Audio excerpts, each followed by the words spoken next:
Federal law allows citizens to reproduce, distribute, or exhibit portions of copyrighted motion pictures, videotapes, or video discs under certain circumstances without authorization of the copyright holder. This infringement of copyright is called fair use, and is allowed for purposes of criticism, news, reporting, teaching, and parody. This means you! Happy Independence Day, America, so let's do part 2 of why Teen Titans is better than Teen Titans Go. This episode, I'll talk about the silliness Teen Titans the original series had that Teen Titans Go pushes too much. So, let's talk about Mad Mod again, my favorite Teen Titans villain, hands down. Why? Well, it's simple. Both the episodes he is in are visual eye candy, and you'll definitely see it throughout this review.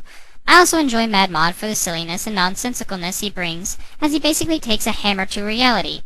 This is how to do silliness. Writers for Teen Titans Go, take notes, please. So we start with a 4th of July party hosted by the Titans, and since Starfire isn't from Earth, much less the United States of America, she needs to have the 4th of July explained to her by the ever-so historically accurate Beast Boy. No cake and no tea. See, it all started back in 1492 with this tea party in Boston. King George, or maybe it was King Norm. Anyway, the British were trying to make the colonists drink all this tea. But they were like, dude, no way. We're sick of nasty old tea and your crummy English muffins. So they decided revolution. Where'd you learn history? A cereal box? What's your point? See? That's humor. Teen Titans Go. Now, to continue on, as the fireworks are about to start, our antagonist for today shows up basically saying America has had its freedom from Britain for too long, and he hypnotizes everyone in, I can only imagine all of America, to becoming jolly old Brits. The Teen Titans come to fight Maude, and long story short, Maude takes away Robin's youth, making him a decrepit old man. After Maude escapes, the Titans go to look at their city, and oh my god, is it pretty. This is how to make a style and switch it for an episode, which Daydream Believer did something very similar, and very right. Maude then sends hypno-guards after the Titans, and I'm only gonna say this once. Beast Boy, of course, is the one who looks at the hypno-screens. And I say of course, because in the original Mad Mod episode, Beast Boy was hypnotized 4 times. It's the only joke in this episode I could say is fucking predictable. You see the hypno-screens, and you immediately think Beast Boy. However, with that said, it does have a rather interesting turnout when he awakens from his trance, a Brit. Anyway, the Titans fight off Maude's guards, who seem to be virtually indestructible. British engineering, love. Finest in the world. Can you please stop talking like that? You're just jealous because I sound like a rock star.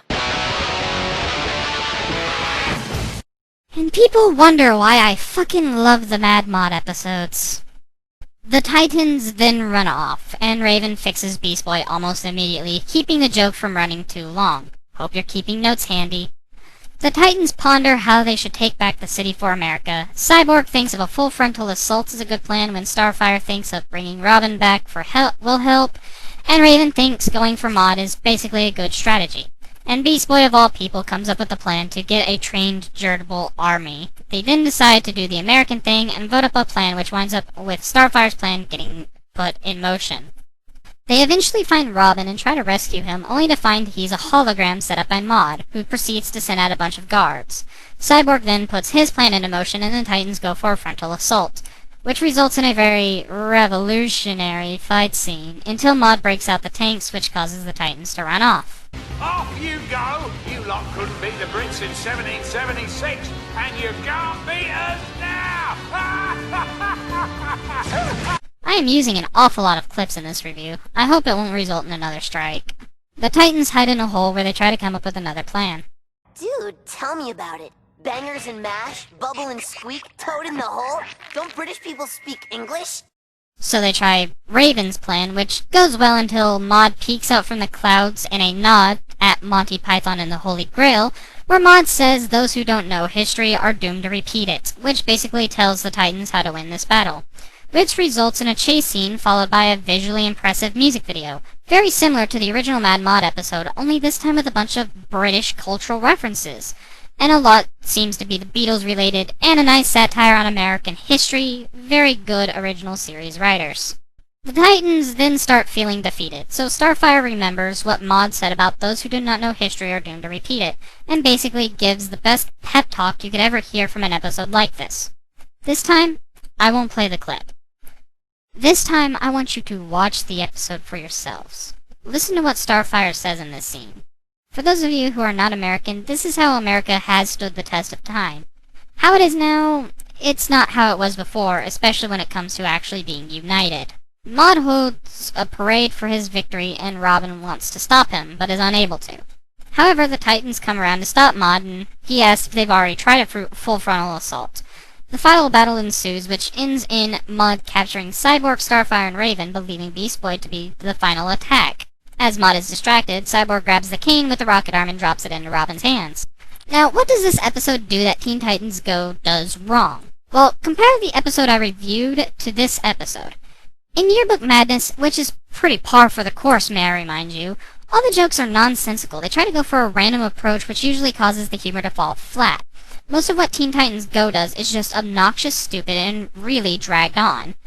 It's a lot like Family Guy cutaway gags. Most just don't work. They have no context to them, and it's hard to be invested in them, especially since it's hard to stay invested in the episodes themselves.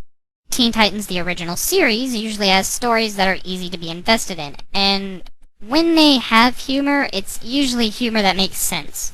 The Rockstar joke makes sense in context, because a lot of rock stars, especially at the time, were, and are, British.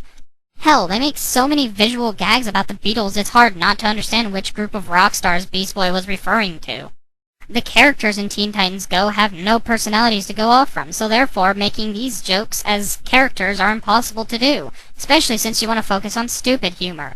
When you do stupid humor, you have to have a character that makes sense to be stupid, which in the case was Beast Boy, especially during the historical inaccuracies he spouts. He's meant to be a dumb character. Which brings me to my next point. Only be stupid sometimes. Beast Boy, as we saw in the last review, has the ability to learn from not knowing something. In this episode, which was long after Forces of Nature, Beast Boy still proves to us that there's still stuff he's stupid in. In this case, history. In Teen Titans Go, no one shows any signs of humanity, as they're too stupid to realize what humanity is. They show really no morality, which just makes the joke seem stupid for the sake of being stupid. It's very much a G-rated superhero version of Brickleberry, which isn't intelligent, doesn't understand the concept of humor, and sure as hell doesn't show any signs of humanity when it's trying to be funny. When the bird wants to commit suicide, you show how wrong it is, not encourage it to do it. Now, not all Teen Titans episodes are as great as the two I've shown you these past reviews. And next time, I'm going to show you an episode of Teen Titans, the original series, that I would consider to be a rather crappy cartoon. See you next time, and once again, Happy Independence Day, America.